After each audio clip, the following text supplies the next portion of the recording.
യഹോവായീരേ ദാതാവാം ദൈവം, നീ മാത്രം മതി എനിക്ക്. യഹോവ റാഫ സൗഖ്യദായകൻ, തന്നടിപ്പിണറാൽ സൗഖ്യം. യഹോവ ശമ്മ കൂടെയിരിക്കും, നൽകുമവൻ ആവശ്യങ്ങൾ. നീ മാത്രം മതി, നീ മാത്രം മതി, നീ മാത്രം മതി എനിക്ക്. നീ മാത്രം മതി, നീ മാത്രം മതി, നീ മാത്രം മതി എനിക്ക്.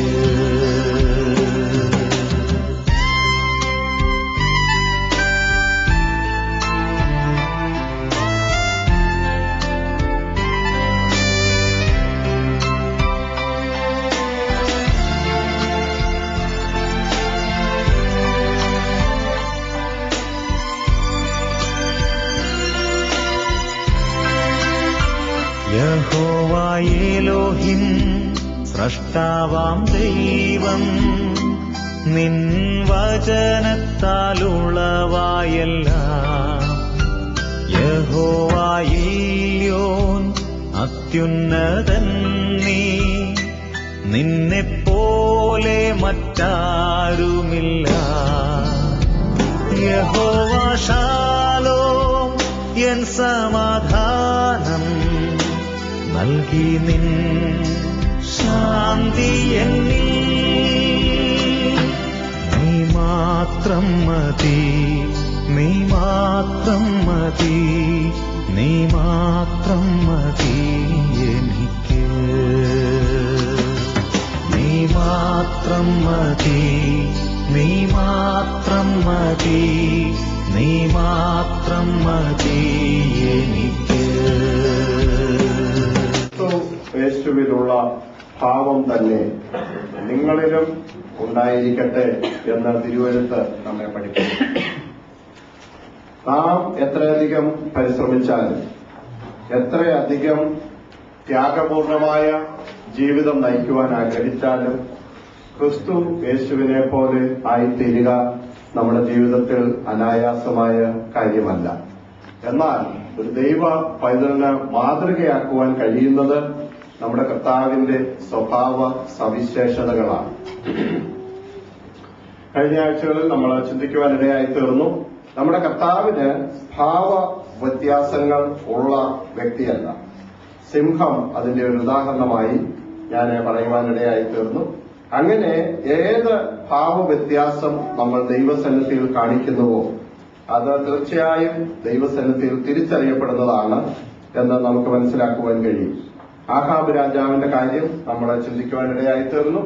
അവൻ വേഷം മാറി പടയിൽ പൊരുതുവാൻ പോയി, എങ്കിലും അവന് രക്ഷപ്പെടുവാൻ കഴിഞ്ഞില്ല. ഒന്ന് വായിച്ച് രാജാക്കന്മാരുടെ 1-ാം പുസ്തകം 22-ാം അധ്യായം അതിന്റെ 34-ാം വാക്യം. അവൻ തന്റെ സാരഥിയോട് നിന്റെ കൈ തിരിച്ച് എന്റെ പടയിൽ നിന്ന് കൊണ്ടുപോകാൻ ഞാൻ കഠിനമായി ഉറവിച്ചിരിക്കുന്നു എന്ന് പറഞ്ഞു. നോക്കൂ, നീ എന്നെ തിരുവെഴുത്ത് നമ്മൾ പഠിച്ചാൽ മുറിവേൽക്കപ്പെടുന്ന നിരവധി അനുഭവങ്ങൾ നമുക്ക് കാണുവാനായിട്ട് കഴിയും. നമ്മുടെ തന്നെ ജീവിത പരാജയങ്ങൾ കൊണ്ട് നമുക്ക് മുറിവേൽക്കുന്ന അനുഭവങ്ങളുണ്ട്. നമ്മുടെ കർത്താവ് നമ്മെ സ്നേഹിക്കുന്നത് കൊണ്ട് അവൻ നമ്മെ ശിക്ഷിക്കുന്നതിന്റെ ഭാഗമായി നമ്മൾ മുറിവേൽക്കപ്പെടുന്നതുണ്ട്. സ്നേഹിതന്മാർ വരുത്തുന്ന മുറിവുകൾ എന്ന് തിരുവെഴുത്തിൽ രേഖപ്പെടുത്തിയിട്ടുണ്ട്.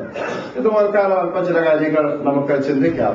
എന്തുകൊണ്ടാണ് വേദപുസ്തകത്തിന്റെ വെളിച്ചത്തിൽ നമ്മുടെ ജീവിതത്തിൽ മുറിവുകൾ ഉണ്ടാകുന്നത്? ഒന്ന് വായിച്ച് പ്രവൃത്തികളുടെ പുസ്തകം 19-ാം അധ്യായം അതിന്റെ 13 മുതൽ 16 വരെയുള്ള വാക്യങ്ങളൊന്ന് വായിച്ച്. പ്രവൃത്തികളുടെ പുസ്തകം 19, 13 മുതൽ 16 വരെ.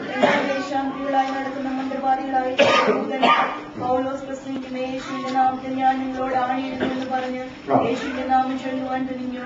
ഇങ്ങനെ ചെയ്തവർ മഹാപുരോഹിതനായ സെഖവായ ഒരു യഹൂദന്റെ 7 പുത്രന്മാരായിരുന്നു.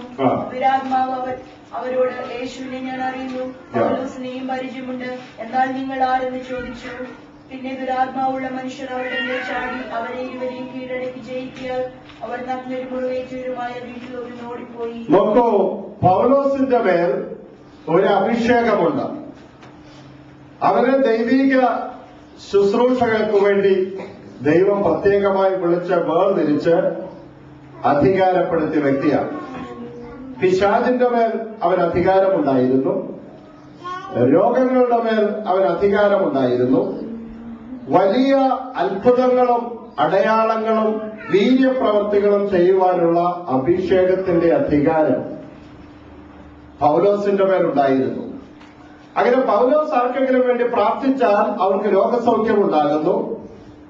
ഭൂതം ബാധിച്ചാൽ ആരെയെങ്കിലും ശാസിച്ചാൽ അവരിൽ നിന്ന് ഭൂതം വിട്ടുപോകുന്നു.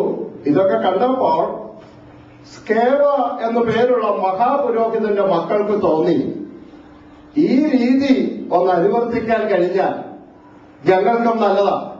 സാമ്പത്തികമായി നേട്ടമുണ്ടാക്കുന്നതിന് ഇത് നല്ലതാണ്, സമൂഹത്തിൽ അംഗീകാരമുണ്ടാക്കുന്നതിന് ഇത് നല്ലതാണ്.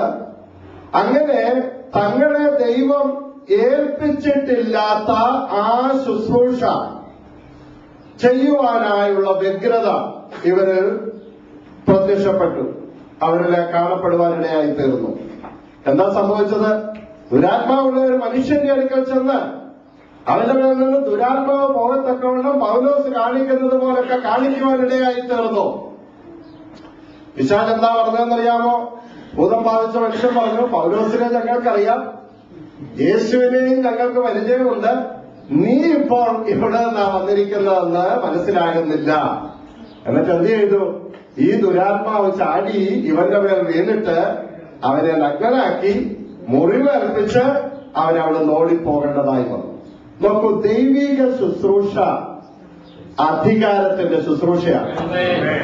ദൈവിക ശുശ്രൂഷ ദൈവത്തിങ്കൽ നിന്ന് പ്രാപിച്ചു ചെയ്യേണ്ട ശുശ്രൂഷയാണ്. പലപ്പോഴും പെന്തക്കോസ്ത് സഭകളിൽ ഉണ്ടാകുന്ന ഒരു പരാജയം, നമുക്കിപ്പോ നമ്മുടെ ചൊല്ലുകളും ചൊലുത്തുകളും ഒന്നും ഈ സുറിയാനിയിലൊന്നും അല്ലല്ലോ.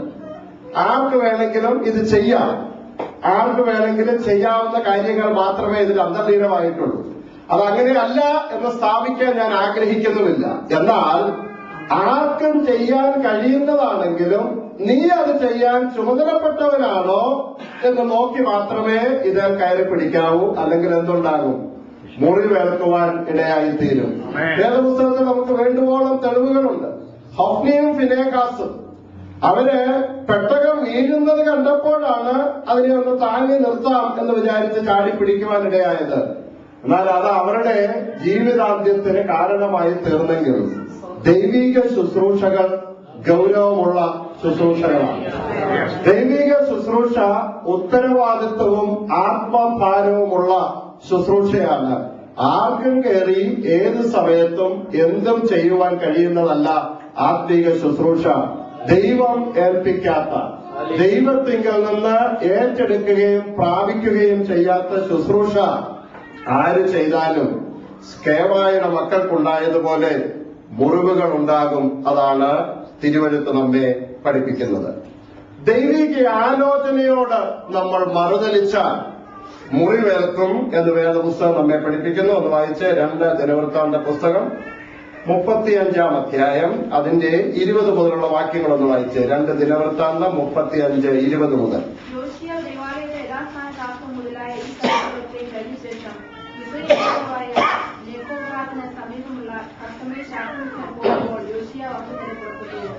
എന്നാൽ അവനാക്കി അടുത്ത് ദൂതന്മാരെ അയച്ചു.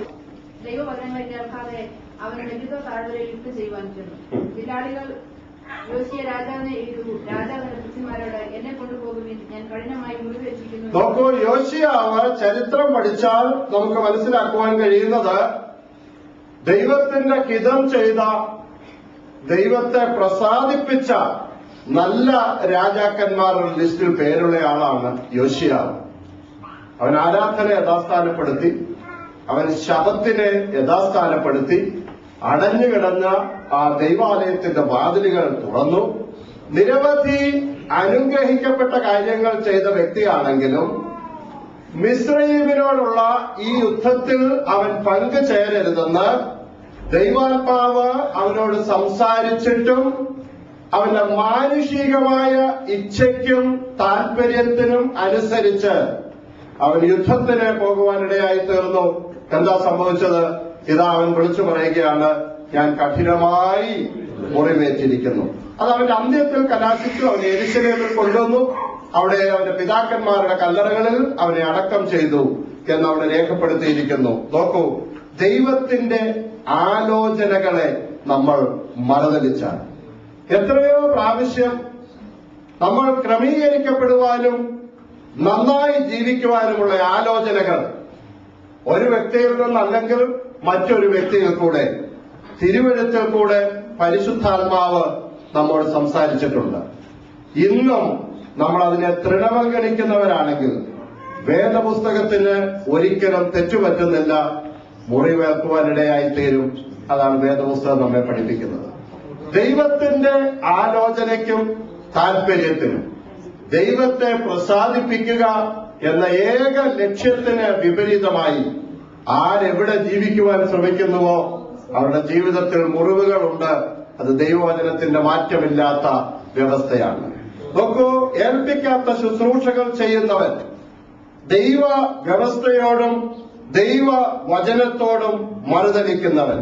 നീ ഒന്ന് വായിച്ച് ശമൂവേൽ പ്രവാചകന്റെ 1-ാം പുസ്തകം 31-ാം അധ്യായം 1-2 വാക്യങ്ങളൊന്ന് വായിച്ചു. സൗലിന്റെ പുത്രന്മാരായ യോനാഥാൻ, അബിനാദാബ്, എന്നിവരെ കൊന്നു. എന്നാൽ സൗലിന്റെ നേരെ ഏറ്റവും മുറുകി ബിലാടികൾ അവനെ ദുഷ്ടിവെച്ചു. ബിലാടികളാൽ അവൻ ഏറ്റവും വിഷമത്തിലായി. സൗൽ തന്റെ ആയുധവാഹകനോട്, ഈ അഗ്രസമിൽ വന്ന് എന്നെ കുത്തിക്കളയുകയും അപമാനിക്കുകയും ചെയ്യാതിരിക്കേണ്ടതിന്. നോക്കൂ, ശൗൽ ഇസ്രായേൽ മക്കൾക്ക് വേണ്ടി അനേക യുദ്ധങ്ങൾ ശൗല് ചെയ്തിട്ടുണ്ട്. അനവധി യുദ്ധങ്ങൾ വിജയിക്കുവാനും ശൗലിന് കഴിഞ്ഞിട്ടുണ്ട്. എന്നാൽ ഇവിടെ എന്താ സംഭവിച്ചത്? ഇവിടെ ഫെലിസ്തീനുമായിട്ടുള്ള ഈ യുദ്ധത്തിൽ അവന്റെ മക്കളെല്ലാം പട്ടുപോകുവാനിടയായി തീർന്നു. അവസാനം അവന്റെ ഒരു സേവകനോട് പറഞ്ഞു, നീ എന്നെ വാളുകൊണ്ട് വെട്ടിക്കൊല്ല്, എനിക്കിനി ജീവിച്ചിരിക്കേണ്ട. അത് ചെയ്യുവാൻ അവന്റെ ഭൃത്യൻ മടിച്ചപ്പോൾ അവൻ തന്നെ ആ വാള് താട്ടിവെച്ച് അതേ വീണ് മരിച്ചു. യോനാഥാൻ അവന്റെ വാത്സല്യ മകനും അവിടെ മരിക്കുവാനിടയായി തീർന്നു. എന്താ കാരണമെന്നറിയാമോ? അതികഠിനമായി മുറിവേറ്റ് ലോകത്തിൽ നിന്ന് തന്നെ മാറ്റപ്പെടുന്ന ജീവിത സാഹചര്യം ശൗലിന്റെ ജീവിതത്തിലുണ്ടായി. 2 ശമൂവേൽ 1:21 വായിച്ചാൽ എന്താണ് അവന്റെ ജീവിതത്തിലുണ്ടായ പരാജയം എന്ന് നമുക്ക് മനസ്സിലാക്കുവാൻ കഴിയും.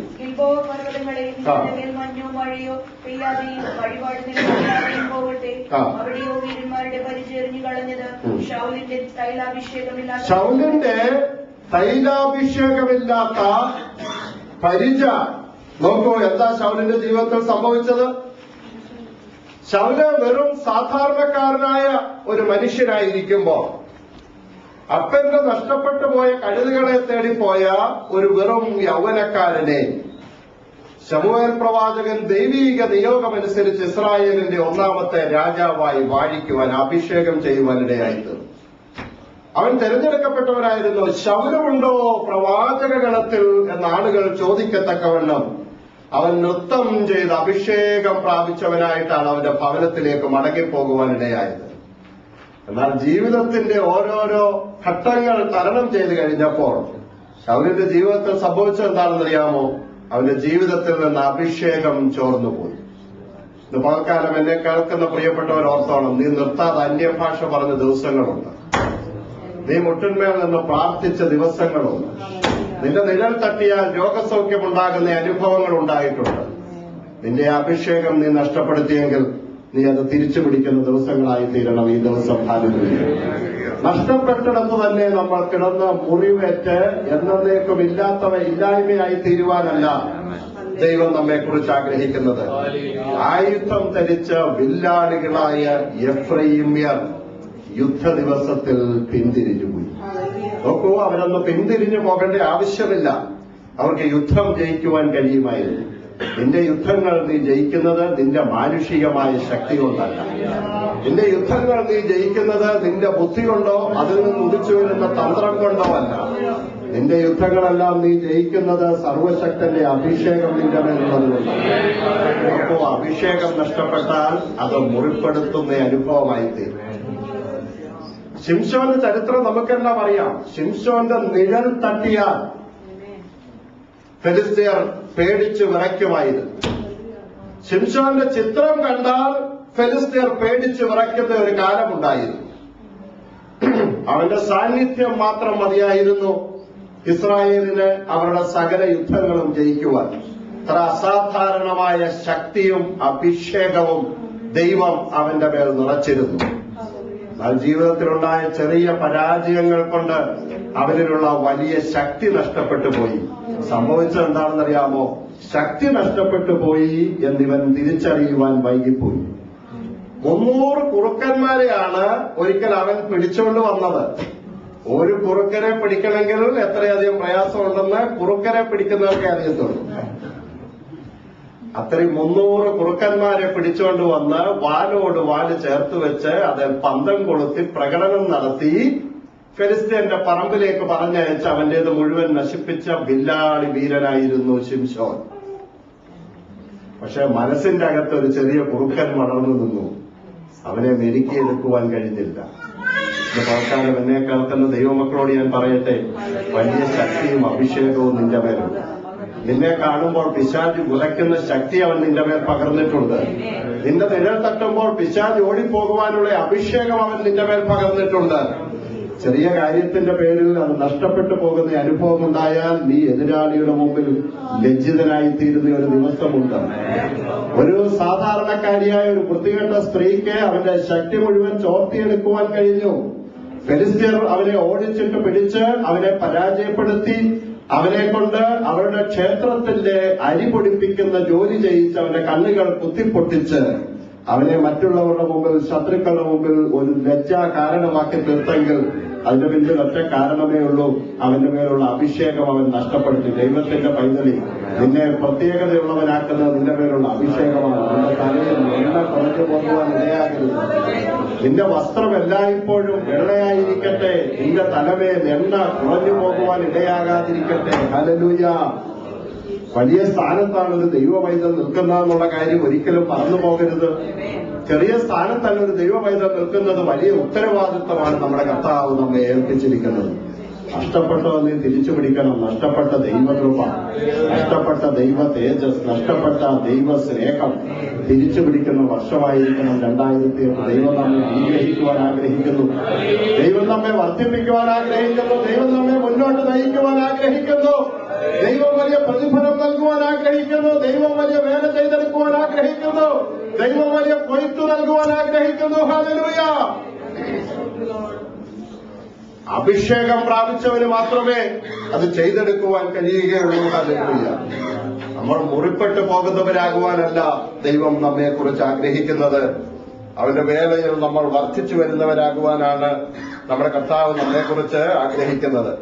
നോക്കൂ, വിവിധ കാര്യങ്ങൾ അതിനോടുള്ള ബന്ധത്തിൽ പറയുവാനുണ്ട്. ഞാനത് ദീർഘിപ്പിക്കുവാൻ ആഗ്രഹിക്കുന്നില്ല. നമ്മളുടെ തന്നെ ജീവിത പരാജയം കൊണ്ട് നമുക്കുണ്ടാകുന്ന മുറിവുകളുണ്ട്. ഇനി ഒന്ന് വായിച്ച ഇയ്യോബിന്റെ പുസ്തകം 5-ാം അധ്യായം അതിന്റെ 17-ഉം 18-ഉം വാക്യങ്ങളൊന്ന് വായിച്ചേ. ദൈവം ശാസിക്കുന്ന മനുഷ്യൻ ഭാഗ്യവാൻ. സർവശക്തന്റെ ശാസന. ഒരപ്പൻ തന്റെ മകൻ തെറ്റിലേക്ക് വീഴുന്നത് മുൻകണ്ട് അവനെ സ്നേഹത്തോടുകൂടെ ശാസിക്കുന്നത്, അതിനവസരം ലഭ്യമാകുന്നത് ഒരു ഭാഗ്യമാണ്. ഒരു ഭാഗ്യമാണ്. ഇവിടെ എഴുതിയിരിക്കുന്നത് സർവശക്തൻ നിന്നെ ചിലപ്പോൾ മുറിക്കും. ചില വേദനകൾ. അപ്പൊ നീ നെടുവേർപ്പെട്ടുകൊണ്ട് ചോദിക്കും, കർത്താവേ എന്തുകൊണ്ട് എനിക്ക് വേദന നീ തന്നു? എന്തുകൊണ്ട് ഈ മുറിവുകൾ നീ എനിക്ക് നൽകുവാനിടയായി തീർന്നു? ഒരു കുളത്തിന്റെ കരയിലിരുന്ന് ഒരു ചിത്രകാരൻ അതിമനോഹരമായ ഒരു ചിത്രം വരച്ചു. അതിമനോഹരമായ ഒരു ചിത്രം. അയാൾ അടുത്ത് നിന്ന് ആ ചിത്രം വരച്ചിട്ട് ഒരല്പം അകലേക്ക് മാറി നിന്ന് ആ ചിത്രത്തിലേക്കൊന്ന് നോക്കി. വളരെ മനോഹാരിതയായിട്ട് അയാൾക്ക് തോന്നി. ചൂടെ പുറകോട്ട് മാറി അയാൾ നോക്കി, കൂടുതൽ ഭംഗിയുള്ളതായി തോന്നി. ഇപ്പം കൂടെ പുറകോട്ട് മാറി അയാൾ നോക്കി, കുറച്ചുകൂടെ ഭംഗിയുള്ളതായി തോന്നി. ദൂരത്തേക്ക് പോകും തോറും അയാളുടെ കാഴ്ച ഏറ്റവും ഭംഗിയുള്ളതായി അയാൾക്ക് തോന്നി. അങ്ങനെ ഇരിക്കുമ്പോഴാണ് പെട്ടെന്ന് ഏതോ പക്ഷികൾ വന്ന് എന്തോ അതിലിട്ട് ആ ചിത്രം ഛിന്ന ഭിന്നമാകുവാനിടയായിട്ടത്. പുറമോട്ടുള്ള അയാളുടെ യാത്ര അയാൾ പെട്ടെന്ന് നിർത്തി ചിത്രത്തിലേക്ക് സൂക്ഷിച്ചു നോക്കി. തിരിഞ്ഞു നോക്കിയപ്പോഴാണ് അയാൾക്ക് മനസ്സിലായത്, ഒരിഞ്ചൂടെ അയാൾ പുറകോട്ട് പോയിരുന്നെങ്കിൽ അയാൾ ആ കുളത്തിലേക്ക് വീഴുമായിരുന്നു. ആ ചിത്രം നഷ്ടപ്പെട്ടത് നീ കുളത്തിൽ വീഴാതിരിക്കാനാണ്. നിനക്ക് ചില അടികൾ ലഭ്യമായത് നീ എന്നേക്കും നഷ്ടമാകാതിരിക്കാൻ. നിനക്ക് ചില തിരിച്ചടികൾ ഉണ്ടായത് നീ എന്നേക്കും നഷ്ടമാകാതിരിക്കാൻ. നീ വരച്ച ചില ചിത്രങ്ങൾ ഛിന്ന ഭിന്നമായി പോയത് നീ നഷ്ടമായി പോകാതിരിക്കാനാണ് നിന്റെ രക്ഷകൻ നിന്നെ കുറിച്ച് ഉദ്ദേശിച്ചത്. ഉടയവൻ നിന്നെ മുറിക്കുന്നവനാണ്, എന്നാൽ അവൻ മുറിച്ചിട്ട് വെറുതെ വിടുന്നവനാണ്. എന്റെ കർത്താവ് ആ മുറിവ് കെട്ടുന്നവനാണ്. ഗിലെയാദിലെ നൽകുഴമ്പുണ്ട് എന്റെ കർത്താവിന്റെ കയ്യിൽ. അവൻ ആ നൽകുഴമ്പ് നിന്റെ മുറിവിൽ പൂശി നിനക്ക് ആവശ്യമായ സ്വാതന്ത്ര്യങ്ങൾ നൽകി തന്നു. നിന്നെ ആശ്വസിപ്പിക്കുന്നവനാണ് നിന്നെ മുറിക്കുന്നവൻ. എന്റെ കർത്താവ് നിന്നെ മുറിക്കുന്നു, അവൻ നിന്റെ മുറിവ് കെട്ടും. അപ്പൻ ശാസിക്കാത്ത മക്കൾ എവിടെയാണുള്ളത്? ആർക്കാണ് അപ്പനിൽ നിന്ന് ശിക്ഷണം ലഭ്യമാകാത്തത്? നമ്മുടെ കർത്താവ് നമ്മെ വളരെയധികം സ്നേഹിക്കുന്നു. അതുകൊണ്ടാണ് 6 കഷ്ടത്തിൽ നിന്ന് കർത്താവ് നിന്നെ വിടുവിച്ചു. 7-ാമത്തേതിലും തിന്മ നിന്നെ തൊടുകയില്ല. നോക്കൂ, എത്ര വലിയ ഉറപ്പാണ് വേദപുസ്തകം നമുക്ക് നൽകുന്നത്. 6 കഷ്ടം വന്നപ്പോൾ നീ വിചാരിച്ചു ഈ ഓരോ കഷ്ടത്തിലും നീ നിരംബരിച്ചായി പോകുമെന്ന്. ആ കഷ്ടങ്ങൾ നിന്നെ വിട്ടുപോയി, നീ ഇന്നും അവിടെ നിൽക്കുന്നുണ്ട്. എന്തുകൊണ്ടാണെന്നറിയാമോ? നിന്റെ ദൈവത്തിന്റെ കരുണ കൊണ്ട്, നിന്റെ ദൈവത്തിന്റെ കരുതൽ കൊണ്ട്, അവന്റെ സ്നേഹത്തിന്റെ ആഴം കൊണ്ട് നീ ഇന്നും അവിടെ നിൽക്കുകയാണ്. 6 തിന്മകളിൽ നിന്ന് അവൻ നിന്നെ വിടുവിച്ചുവെങ്കിൽ 7-ാമത്തേതിലും ആ തിന്മ നിന്നെ തൊടുകയില്ല. നമ്മൾ മനസ്സിലാക്കേണ്ട ഒരു കാര്യം, നമ്മുടെ ജീവിതത്തിൽ ഏതെങ്കിലും പ്രശ്നങ്ങളോ പരാജയങ്ങളോ വരുമ്പോൾ നമ്മുടെ വ്യാഖ്യാനം എന്താ? ഓ, ദൈവം എന്നെ കൈവിട്ടു, അത്യുന്നതൻ എന്നെ മറന്നിരിക്കുന്നു, എനിക്ക് ഏറ്റവും കൈപ്പായുള്ളത് ഭവിച്ചിരിക്കുന്നു. അല്ല, തിരുവെഴുത്ത് എന്താ നമ്മെ പഠിപ്പിക്കുന്നത്? തിരുവെഴുത്ത് നമ്മോട് പറയുന്നത്, കർത്താവ് താൻ സ്നേഹിക്കുന്നവനെ ശിക്ഷിക്കുന്നു, താൻ കൈക്കൊള്ളുന്ന ഏത് മകനെയും തല്ലുന്നു എന്നിങ്ങനെ മക്കളോടെന്ന പോലെ നിങ്ങളോട് സമ്പാദിക്കുന്ന പ്രബോധനം നിങ്ങൾ മറന്നു കളഞ്ഞുപോകും. അപ്പൊ അവൻ നമ്മെ ശിക്ഷിക്കുന്നുവെങ്കിൽ അതിന്റെ അർത്ഥം എന്താ? നമ്മെ കരുതുന്ന ഒരു ശക്തി പുറകിലുണ്ട്, നമ്മെ സ്നേഹിക്കുന്ന ഒരു ശക്തി നമ്മുടെ പുറകിലുണ്ട്. അവൻ നമുക്ക് വേണ്ടി കരുതുന്നു. നിങ്ങൾ ബാലശിക്ഷ സഹിച്ചാൽ ദൈവം മക്കളോടെന്ന പോലെ നിങ്ങളോട് പെരുമാറുന്നു. അപ്പൻ ശിക്ഷിക്കാത്ത മകൻ സന്തോഷകരമല്ല, ദുഃഖകരമത്രേ എന്ന് തോന്നും. പിന്നത്തേതിനോ അതിനാൽ അഭ്യാസം വന്നവർക്ക് നീതി എന്ന സമാധാന ഫലം ലഭിക്കും. നോക്കൂ, ശിക്ഷിക്കുന്ന അധ്യാപകനോട് നമുക്ക് ആദ്യം അസ്വസ്ഥതയാണുള്ളത്. എന്നാൽ ഏതെങ്കിലും ഒരു ഗുണനപ്പട്ടിക ഇന്ന് നമ്മൾ കാണാപ്പാഠം പറയുന്നെങ്കിൽ അത് വാസ്തവത്തിൽ ആ അധ്യാപകൻ അടിക്കുന്ന അധ്യാപകനായതുകൊണ്ടാണ്. അടിക്കാത്ത അധ്യാപകനായിരുന്നെങ്കിൽ ഗുണനപ്പട്ടിക ചൊല്ലാൻ പറ്റത്തില്ലായിരുന്നു. ഏതെങ്കിലും ഒരു കവിതാ ശകലം ഇന്ന് നമുക്ക് മനഃപ്പാഠമായി ചൊല്ലുവാൻ കഴിയുന്നെങ്കിൽ അതിന്റെ കാരണം എന്താണെന്ന് ചോദിച്ചാൽ, അങ്ങനെ പഠിക്കാതെ വന്നാൽ ആ അധ്യാപകൻ നമ്മെ ശിക്ഷിക്കുമായിരുന്നു. നോക്കൂ, സ്നേഹിക്കുന്ന അപ്പന്മാർ എവിടെയാണ് അവരുടെ മക്കളെ ശിക്ഷിക്കാതിരിക്കുന്നത്? നമ്മുടെ കർത്താവ് നമ്മെ ശിക്ഷിക്കുന്നുവെങ്കിൽ അതെന്താണ്? വെറും ബാലശിക്ഷ മാത്രമാണ്. അതെന്തിനു വേണ്ടിയാണ്? നമ്മുടെ വിശുദ്ധീകരണത്തിന് വേണ്ടി, നമ്മുടെ വിശുദ്ധീകരണത്തിന് വേണ്ടിയാണ്. രാവിലെ സമയം നമ്മുടെ കണ്ണുകളെ ദൈവസന്നിധിയിലാണ്.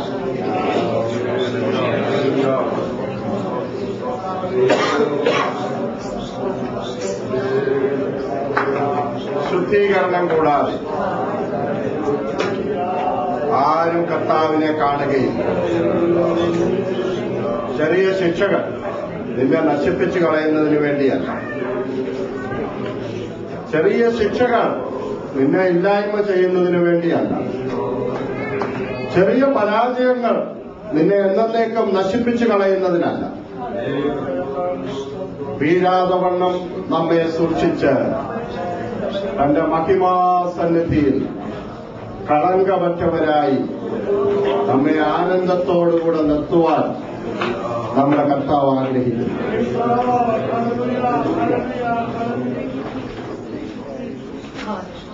വീഴാതെ വണ്ണം നമ്മെ സൂക്ഷിച്ച് നമ്മെ നിലനിർത്തി ഏത് കാര്യത്തിനു വേണ്ടി നമ്മുടെ കർത്താവ് നമ്മെ വിളിച്ചോ ആ ലക്ഷ്യം നമ്മുടെ ജീവിതത്തിൽ നിറവേറ്റപ്പെട്ട് നമ്മൾ ലക്ഷ്യസ്ഥാനത്തെത്തുന്നതിന് വേണ്ടി ചിലപ്പോൾ നമ്മുടെ കർത്താവ് നമ്മെ ശിക്ഷിക്കും.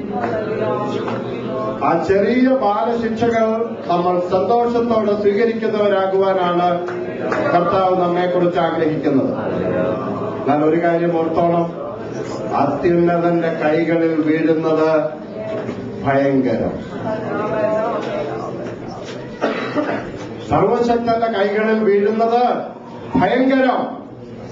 ചെറിയ ബാലശിക്ഷകൾ നൽകി അവൻ നമ്മെ ലക്ഷ്യത്തിലേക്ക് നയിക്കുവാൻ പ്രേരിപ്പിക്കുമ്പോൾ നമ്മൾ ആ പരാജയങ്ങളിൽ വീണുകിടക്കുന്നവരാകുവാനല്ല, അവിടെ നിന്ന് എഴുന്നേറ്റ് രക്ഷകൻ നമ്മെക്കുറിച്ച് ആഗ്രഹിക്കുന്ന നിലവാരത്തിലേക്ക് ഉയർത്തപ്പെടുവാനാണ് കർത്താവ് നമ്മെക്കുറിച്ച് ആഗ്രഹിക്കുന്നത്.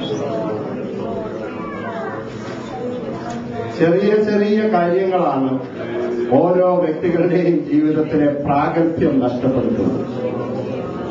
കയീനും ഹാബേലും യാഗമർപ്പിക്കാൻ കടന്നുപോയി. ഒരുവന്റെ യാഗത്തിൽ ദൈവം പ്രസാദിച്ചു, ഒരുവന്റെ യാഗത്തിൽ ദൈവം പ്രസാദിച്ചില്ല.